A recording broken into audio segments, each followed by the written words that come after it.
Back to classic black and white movies, I want to test your movie knowledge right now. So I'm going to show you guys a clip from a classic black and white film here at Universal. I want to see if you guys can recognize what movie it appeared in.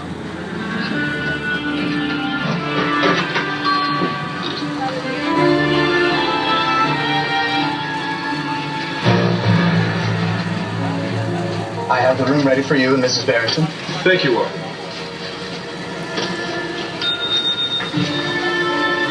Did you hear that? Mrs. Barrington. Not quite, darling, but soon. Very, very soon. Bellhop. Yes? Heavy bottle of champagne sent to the room at once. And make sure that we are not disturbed. All right, as you guys can see, that's Jimmy Fallon. So that's not a classic black and white film. That's my co-host, Jimmy Fallon. He filmed it inside one of our sound stages, one of 28 sound stages we have here at Universal. And on the left, we're passing by our Soundstage 12, which is home to the hit singing competition, The Voice. Hey everybody, I'm Carson Daly from NBC's The Voice. I want to welcome you to the Universal front lot. Our show is filmed on stage 12. It happens to be the largest soundstage on the Universal lot. Take a look. And filmed inside our Soundstage 12, Frankenstein's Lab, Dracula's Castle,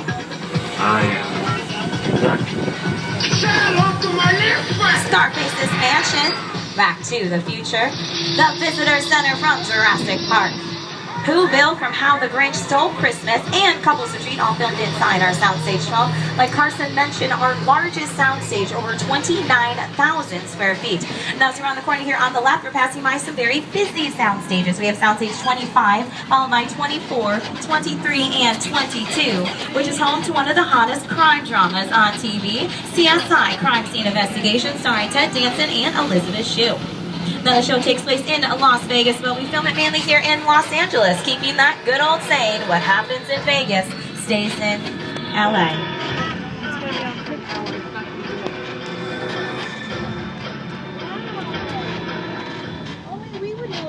Now, as we're around the corner up here on your left, you'll see our Soundstage 27. That was where mission control was for Apollo 13, where the friendly brontosaurus seizes on the kids in Jurassic Park. That's also where they tested the mechanical shark for Steven Spielberg's blockbuster Jaws. And currently, our Soundstage 27 is home to the Mindy Project, starring Mindy Kaling, who is an actress and writer on The Office, which aired for 8 seasons on NBC. Now, the Mindy Project does air on Fox, but it's produced by NBC Universal.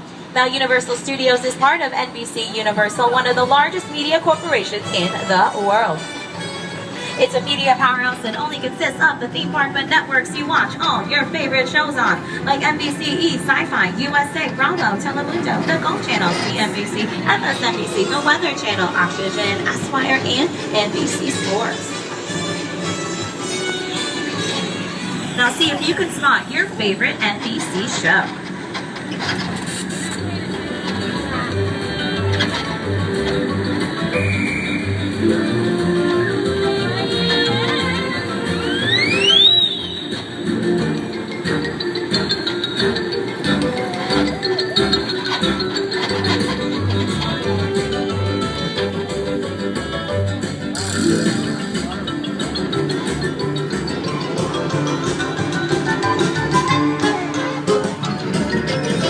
Now, a couple new TV shows that premiered on some of those networks you saw. There's a new event series, Date, that stars Anne Heche, that premiered on the USA Network. We also have the new show, The Royals, starring Elizabeth Hurley, that premiered on the E! Network. Now, when it comes to a movie or a TV show, it all begins with an idea. A writer-producer has an idea for a story, so they write up the script, they cast it, they shoot it, they go to post-production, and you guys see it on the movie screen or maybe on your TV screen at home. Now, these writers and producers need offices to sit down and come up with these ideas, and their offices are right here on the left. These production bungalows are production offices for some of the biggest writers, producers, and directors in Hollywood. You can find the offices of Illumination Entertainment, which has brought you the Despicable Me franchise. And we're passing by a very famous bungalow on the left, Bungalow 5195. Now, you may notice a very familiar silhouette, a very familiar side portrait on the front of that bungalow, because those used to be the offices of Alfred Hitchcock, who directed some of your favorite creepy movies like Psycho, The Birds, Rear Window, and Vertigo. Now, keeping that creepy vibe at Bungalow 5195, say they are the offices of the De Laurentiis Company, which has brought the legend of Dr. Hannibal Lecter to the big and small screen. They currently produce the show Hannibal on NBC. It'll be coming back in June for its 3rd season. Now our front lot is mainly where all of our sound stages are. That's where we build all of our interior scenes. We have to build a scene that takes place inside a home or inside an office or a crime scene or an interrogation room. We'll build those all up inside our soundstage. We can really control the environment inside our soundstage, do whatever we need inside.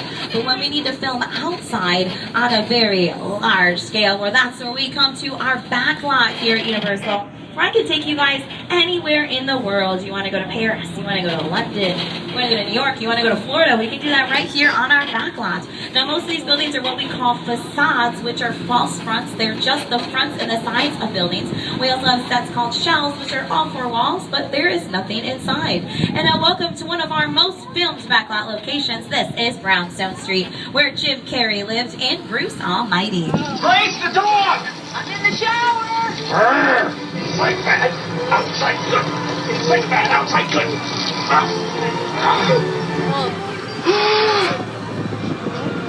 Oh, you're done now. Great. Beautiful. Brownstone Street was also used for movies like Home Alone 2, Lost in New York. This is the exterior of Kevin McAllister's uncle when he went to New York and he was throwing the bricks over the building to the burglars.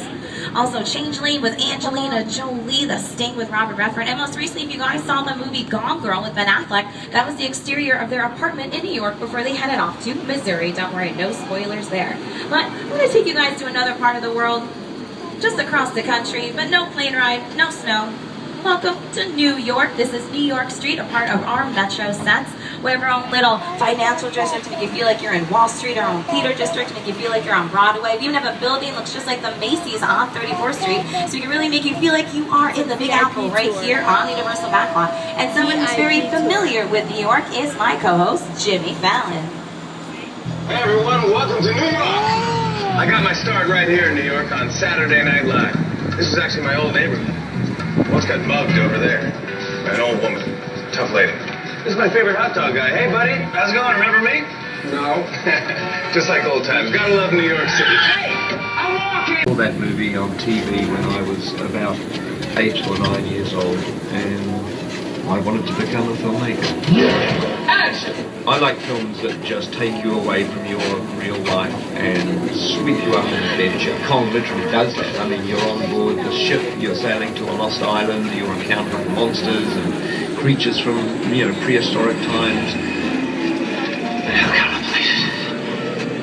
So I was thrilled when Universal invited me back to Skull Island. And it's great to have you along for the ride. In the Knight Rider reboot, voiced by Val Kilmer, we got the Magnum PI Ferrari, which is actually just a shell of a Ferrari with a Volkswagen engine. And of course, we got some cars from Back to the Future. We got Biff's car from the 1950s, and we got some cars from Back to the Future Part 2.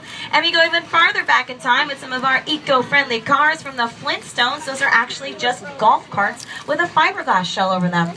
But one movie franchise dominates our picture car collection. I don't even have to mention. I'm sure you guys know exactly what franchise I'm talking about.